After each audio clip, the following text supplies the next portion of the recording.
This is In the Trenches, broadcast 22. Welcome to In the Trenches, where entrepreneurs, artists, writers, designers, inventors, warriors, and leaders share their stories of doing the hard, creative work that impacts all of our lives. Let the journey inspire you to do something worthwhile, build something bold, and create your life's work. And now, your host, Tom Morkis. Ryan, thanks so much for being on the call with us today. Hey, thanks for having me, man. It's great to be here. So tell us a little bit about your background and what led you to what you're doing right now with Hanley Media Labs and Content Warfare. It's the roundabout story, right? Like falling into things and eventually finding what you're passionate about and what you want to do. I did the college thing and went to college, and I didn't grow up in a good situation family-wise, but we didn't have a lot of money. So I said the only way that I can get out of this crappy little town that I live in is if I go to a really great college and then I get a corporate job. So I did that, and I went to University of Rochester and got a degree in mathematics. When I graduated, I became a consultant for an international accounting firm down in Washington, D.C., worked there for 5 years, and I hated every single second of it. And I thought that I would love it, but it was like round peg, square hole, or square peg, round hole, whatever that saying is. And so I said, okay, maybe it's just accounting that I don't like. So I got a job in finance at American Express in Manhattan. So I worked in their corporate headquarters in the financial district, and I did that for a year. And it was just, again, immediately, like I wasn't going to wait 5 years this time. Like within the first year, I knew that it just wasn't working. Actually, I wasn't even Ryan Hanley there. I was like MK032A or something like, right? Like that was like how I logged into my computer. That was like what was on, like it was like my name, and then underneath my name tag was that like series of letters and numbers. That's how my mail came. I was like, oh, this is just awful. And you ever see that Dunkin' Donuts commercial where the guy like walks in with a cup of coffee and all little heads pop up from the cubicles? Like 100%. that was where I worked. So it just wasn't working. And I said, okay, well, maybe I'm meant to kind of be a salesman. Maybe working in operations and back office stuff just isn't what I was meant for, and I should be sales. So by fluke luck, I guess luck is one way to put it, my wife's father owned an independent insurance agency. So he kind of did the mafioso style, made me an offer I couldn't refuse. So I took a sales job with the 15-person independent insurance agency, and I did sales for 5.5 years. And though sales got me closer to where I wanted to be, it's still, selling insurance wasn't my passion. And what I really ended up coming back to was this idea of teaching and helping people, which is what I really wanted to do originally. But to be an educator in the United States, like in high school today, there's just like such a ceiling on what your income can be and what your life can be that I didn't want to do that.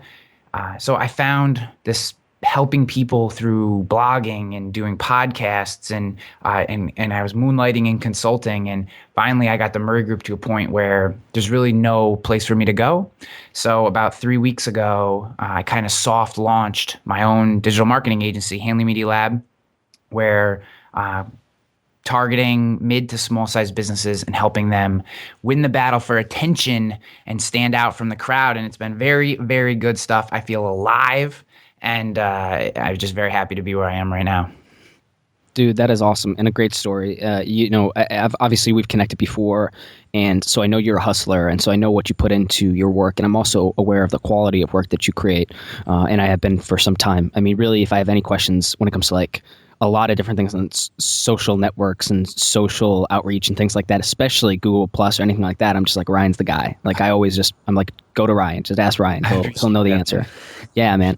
So tell me, so that's, and that's kind of how I know you is from what you've done with Content Warfare, your Content Warfare podcast, and the fact that you've essentially dominated the space in Google Plus, which is interesting because I literally just read an article where you were mentioning Unbounce, which is a pretty massive website and company. and they mentioned you as being like the go-to guy when it came to Google Plus. So tell me about that. How does that is that just one aspect of what you do at Hanley Media Lab? Yeah, so Google Plus is really so ultimately my goal is to help companies tell their story, right? So actually the book that I'm currently writing, the tagline is really what I do for people. I help them find their audience. I help them then tell their story and use that story to kind of stand out and grow their business. And that's what I love doing when I get into businesses. It's really all about who are we trying to reach and what is it about your company, what you do, what you sell, what you believe in that connects with that group of people. So getting back to the social network question. There are certain social networks which I feel allow us to do that really, really well, and other social networks which don't. And some just work better for me, right? So for me personally, and the clients I work with, I found that Google Plus is an incredible tool, both from its ability to build very strong relationships with people who will ultimately become brand loyalists, brand evangelists, and potentially clients as well. And also, it allows you to stand out in search. So the technical side of someone has a problem, they stick it in Google, you want to be found. That's important to almost every business. Google Plus helps you do that. It also has this other long form, very deep, very conversational component, which inside the social network itself lends to building very strong relationships. So I really like that aspect of that social network. I enjoy YouTube, so that's a big part of what I do. And then the other social networks I'm proficient in, but aren't necessarily, I don't have an expertise in. And when my clients really need deep dives on those, I just bring other people in. So I'm completely comfortable kind of outsourcing help if they need it. But things like LinkedIn and Twitter and Facebook are all great. From all my work in them, I've never found that. I feel like a lot of the relationships end up being very surface oriented. And, Facebook's great. You try to accumulate all these likes and then you pay money so that you can get your message to them, and that's fine. But I don't know. The goal has always just seemed accumulation on those platforms, where on Google Plus, it's more how valuable or how much value am I bringing to these people who will take my message and spread it to all their people if we build a strong relationship. I just don't see that type of connectivity happening on a lot of these other places. Yeah, well, and I'm glad you brought up the book, because I want to get into that right now. And with this kind of bridge to it, where you mentioned, and I see the pros and cons of multiple different various social networking platforms, and the idea of connecting, et cetera. Some are good for advertising, some are good for whatever. So there's pros and cons to every single one. What I found that stuck out to me though when you were just talking was the power of actually providing value and connecting with an audience. So I know you're a big proponent of that. I know you push that again and again and again, that concept that is all about value creation. It's all about connecting and building relationships. Has that, so tell me a little bit about that, and is that a cornerstone of your book that you're writing? Content Warfare book. Absolutely. So the title of the book is Content Warfare, and it's really broken up into 3 sections. And the tagline kind of names not the tagline, the subtitle names the sections. It's how to find your audience, how to tell your story, how to win a battle for attention. And so a third of the book is actually built around this idea of what is an audience, how do we find / choose the audience that we want to speak to, how do we connect with them. It's all about audience building and audience engagement, because I'm not an incredibly good writer. I'm not an incredibly good interviewer. I'm not incredibly good at any of these things. And I'm not just trying to be humble. There are people who are better than me, and I'm aware of that. But I think one of the few things that I'm very good at is just an absolute psychotic persistence to giving as much value as I can to the people who support me without ever asking for anything in return. And what I found, and this isn't groundbreaking, like a groundbreaking thought or anything, but what I found over and over again is that the people who really can be of value to you will help you because you helped them. Right. So there's two thoughts there. There's this whole concept of influencer marketing, which I think has merit, but I think what's left out of that conversation a lot is the idea of who is actually an influencer of value to you. Because I may see someone and say, geez, I would love to have access to their audience. That's an influencer I really want to market to, and I'd love it if they were pushing my stuff. But if they don't believe in me, they don't believe in my message, they don't care to make my message part of their brand, then they're of almost absolutely, or they're of no value to me, regardless of how many times they tweet it or email it out or whatever. So it's really, how are we connecting with the people who are going to want to integrate our message into who they are and make it part of their thing, right? Like, the example that's been used ad nauseum is Apple, but it's so true, and that's why it's used so often, right? Like, you use an Apple computer, if you fall in love with it, it's not just the computer that you use. You are an Apple user. It's something that you literally like have tattooed on your body, and you believe in the message, and you believe in the whole thought of this kind of creative nature that people have. Like, you just feel more creative when you have one of these computers. And whether there's any truth to that or not, that's what you believe. And it's finding that group of people, much smaller than all the people who read and all the people who listen. But that core group, if you can really drill down into them and be their value resource, I mean, that's when the needle starts to move, at least from what I've seen. Yeah. Okay. So tell me. So that's one section of the book. Is that the first section, or did we jump into the middle somewhere? Nope, that's the first so what are the other two? Okay. Perfect. So take me to the second section. So once you've found your audience, defined who it is, and established a way to connect with them, it's time. Before you actually do that connection, you have to figure out what your story is going to be, right? So. A lot of people, or a lot of books that I've read, and this is kind of where I see this story being a little different, this narrative being a little different, is it's what are we going to say first, and then how are we going to broadcast it to them? The approach that I take is, who are the people that I want to be surrounded with, and then what am I going to interject into that conversation that's going to be valuable to them? So it's story second, audience first, story second. So then it's, who am I? What do I believe in? What things can I add to this conversation? How can I put my own spin on this? What gets me up every day? How does the products I sell integrate into the lives of that audience? So there's all these little components that make up your story, and it's really, if we were doing a video thing, I could use my hands to create the 3 concentric kind of circles that intertwine. You've probably seen this diagram multiple times, but for purposes of telling a business story, a story around a corporation or a kind of a for-profit story, there's really 3 components. There's your company, there's the clients, and then there's the community that you work in. So it's where all 3 intersect is ultimately what makes your story as a business. So it's talking about, who are your people? Where do they come from? Why are they there? Why do they show up every day? What do they do?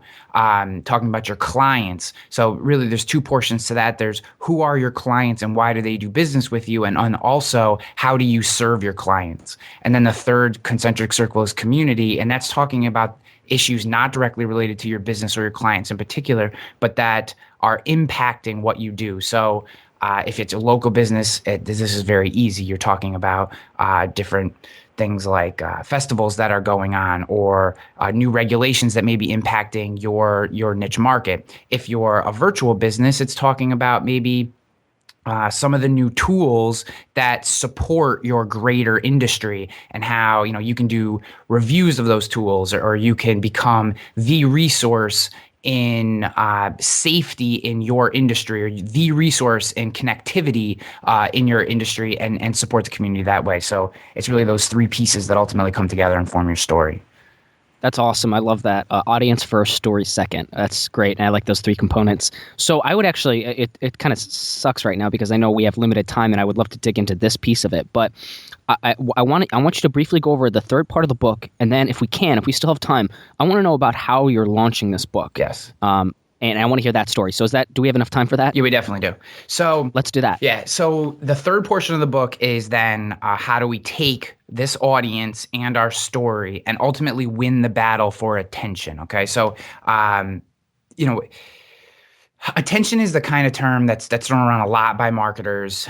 Some people look at attention, they say it's valueless. Some people say it's the most valuable thing that we have in the digital space. So the argument that I'm obviously making is that it's an particular type of attention is the most valuable thing that a business can have today.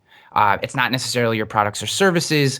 It's not your ability to provide customer service. It's not your prices. It's this fourth component that I call experience, and ultimately the attention that experience attracts. So again, if we were doing a video call, I would use my hands to make the diagram, but essentially think of a triangle and 3 points of a triangle, right? So up until the invention of the internet, there was customer service, say good customer service. There was price, cheap, expensive. There was delivery, fast, slow. And before the invention of the internet, customers' expectations were that we could only provide, as service providers of anything, two sides of that triangle. So you could have incredibly good service or product and be very cheap, but the clients knew it was going to take a very long time to deliver that product. You could be very cheap and very quick, but they knew the product was going to suck. Today, with the advent of the internet, outsourced, manufacturing and shipping is super low cost versus what it used to be. Customers now expect all three sides of the triangle as the barrier to entry for being a good business, right? So you can actually, this is a good anecdote. I gave a presentation to a group of about 65 insurance agents yesterday in Rhode Island, and I said, "What is your differentiator?" I said, everyone here, what's your differentiator? Good service, good service. Every single person, good service, good service. I said, so, okay,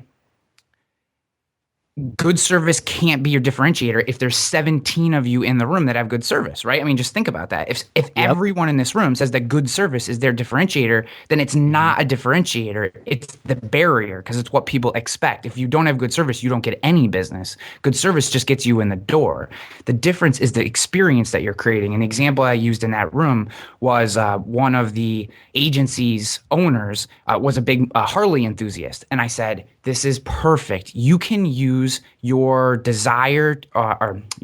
your love for Harleys and build an experience around that, because you talk motorcycle. You can talk about what's happening in the industry. What are new versions of Harleys that are coming out? What are classic Harleys? How have they changed? What are new spoilers? I mean, there's a million things. You can go to all these different pieces and create an experience around Harley lovers and motorcycle enthusiasts in general, and you're going to get attention from those people that connect with that message, who believe in that, the kind of ride or die lifestyle. That's the kind of attention that you want, because you built it around an experience, and that attention is going to stick. So that's just kind of one facet of it. I want to talk about how we're actually launching the book too, because I think it's super interesting. But it's more this idea of the fourth dimension of attention, right? Like, I can shout out, I mean, Geico, just talking the insurance industry, because obviously I have a natural niche there. Geico gets a ton of attention, right? They have all these commercials that price, and they get your attention. But the attention doesn't stick. They have an incredibly low retention rate because the attention doesn't stick. It's not built on any experience. There's no brand loyalty. They're only loyal to the price and the perception that it's easier to buy from them. As soon as you can build this fourth dimension experience and attract those people's attention to that, the other three things no longer matter, because you have to do those three things. Right. So you're already doing those three things. And if you can add the fourth dimension, you get sticky attention, and you found the right audience. You're telling the right story. You've built the experience, and you grab that sticky attention. And now your business is growing and sustaining. Now you're building the foundation of a business that can't be knocked down. That's awesome. No, I love that. It's funny because while maybe not something that is like, quote unquote, like groundbreaking, the idea of experience, like we all understand, or let me put it this way, we all understand that we appreciate a good experience. You know what I mean? Like, we understand it, at least subconsciously. We know what we know what a bad experience is like, for sure. Like, that's easy to identify. And sometimes the really good experiences, we don't identify it as like per se the good experience, but it's just interesting when you put it that way. You're right. It's not attention. It's the experience that matters. It's what creates the loyalty. Yeah. And at the end of the day, yeah, I bet if you picked out the most successful brands, most successful businesses in the world, they've created that experience that creates that brand loyalty. Yeah, I mean, think about the other most used marketing example in history, Zappos, right? There is this whole experience about employees, people who probably process TPS reports all day long, throwing on a pair of shoes, them turning on the camera, and that employee telling the camera what they think about the pair of shoes. And that's a buying experience unlike anything that you get from anyone else. And yes, their whole mantra is customer experience, and it's great. And they do have a great customer experience, but that's still not customer service, sorry. But that's still, that great customer service still isn't what makes them Zappos. It's this whole ecosystem that they've created around, this is the Zappos experience. If you believe in what we do and what we're trying to do, and you can wear that like a badge, you need to buy shoes from us, and people do. I mean, they're not paying any less for them. I mean, you're not paying less when you go to Zappos, but you are going to get a good pair of shoes. So that's kind of the idea there. And like I said, I love that. None of it's groundbreaking, but I think that none of the ideas on an island are groundbreaking. I think the process at which that we take you through is a little different than people have thought, and it's more geared towards, it's not tweet 4 times, right? It's here's how you're going to build a foundation, and those things, how many times you tweet or the messages that you create are going to come out of this foundation that you've built, and they're just going to seem natural. Absolutely. Okay, so tell me, with the time you have left here, tell me a little bit about how you're actually launching this book, because I'm really fascinated by that process as well. So you were actually played a huge part in this. This book has been in creation for, probably going on 2 years. And I think I was complaining to you about how I just can't get this book out, and whatever. And then I got an email from you introducing me to a guy by the name of Guy Vincent, who is a very, very cool dude. We immediately connected, and he is the founder of he likes to call it a disruption platform, but basically a crowdfunding platform for authors.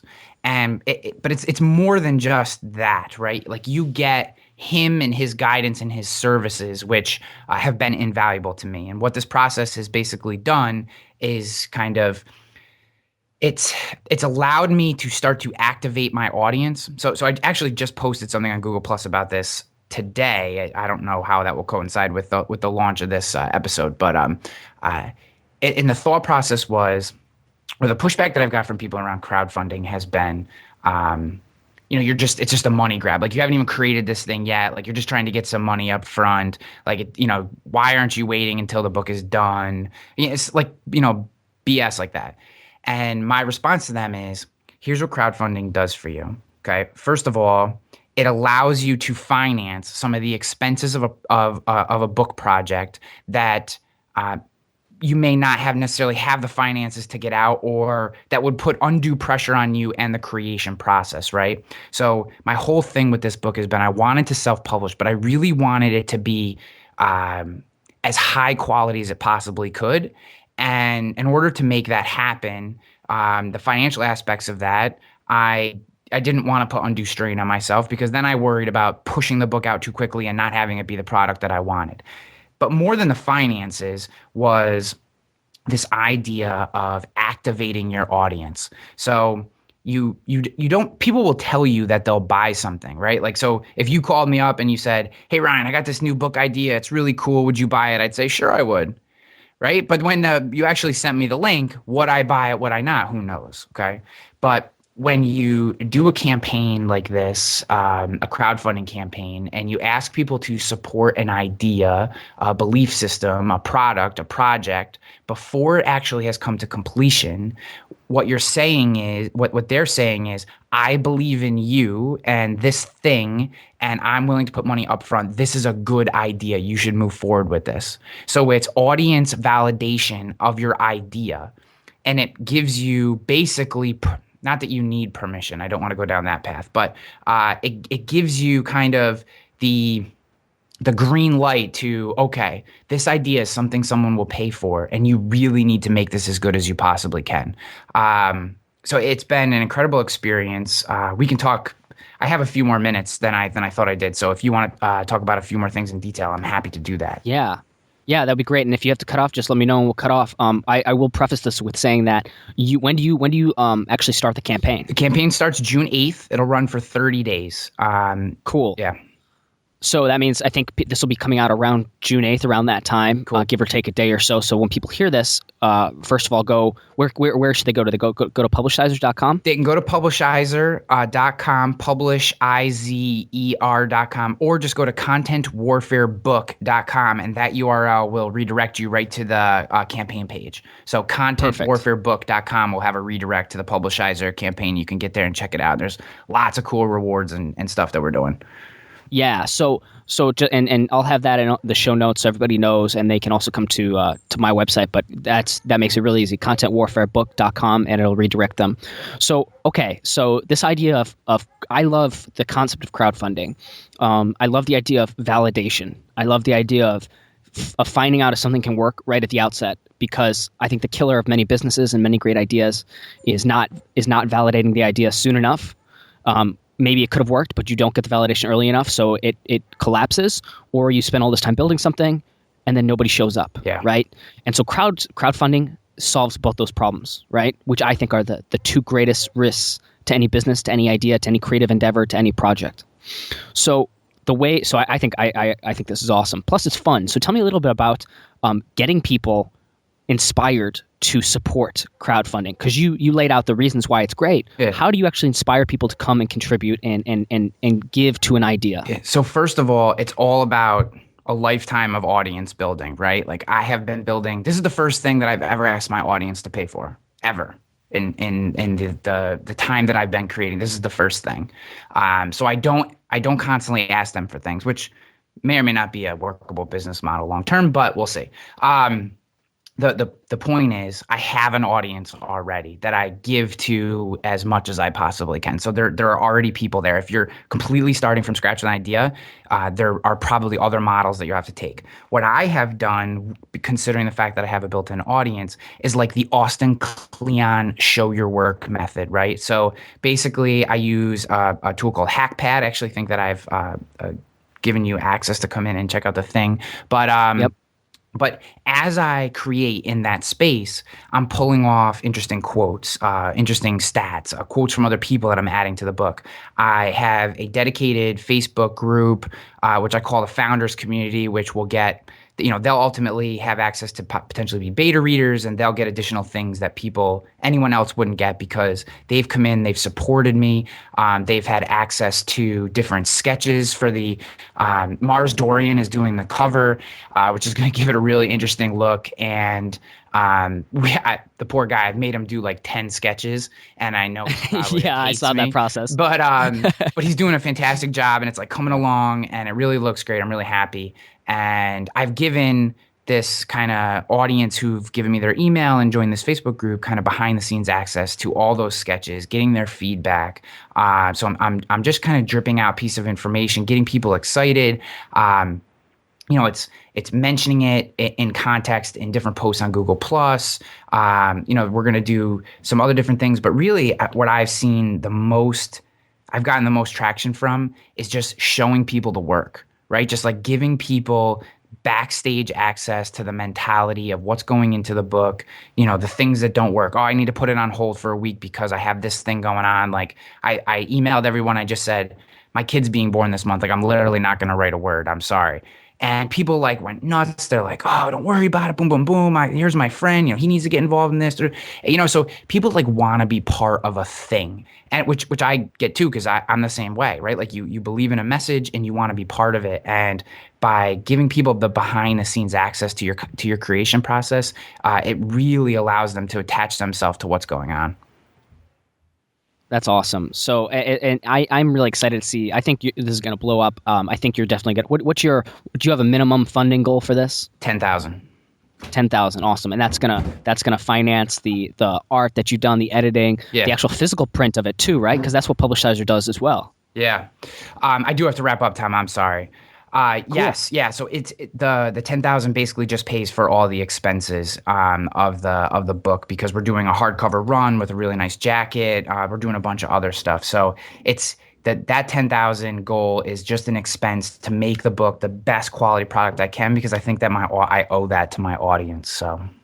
Perfect. Well, Ryan, thank you so much for being on the call with us today, man. It's great stuff. Tom, I wish I had more time, but I very much appreciate this, man. It's been you have been a crucial part of making this thing happen, and I appreciate all the guidance you've given me. And that wraps up In the Trenches Broadcast 22. If you want to check out the show notes, just go to tomworkus.com/broadcast22. I really hope you enjoyed today's broadcast. And if you'd like to support the podcast in some way, shape, or form, leave a review on iTunes and spread the word. Thank you so much in advance for your support. As always, this is Tom Workus.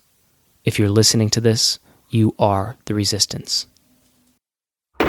Thank you for listening to In the Trenches. Your creative work doesn't stop here. Join the resistance, the small but growing army of entrepreneurs and artists putting a dent in the world at www.tommorkis.com. Never fight alone.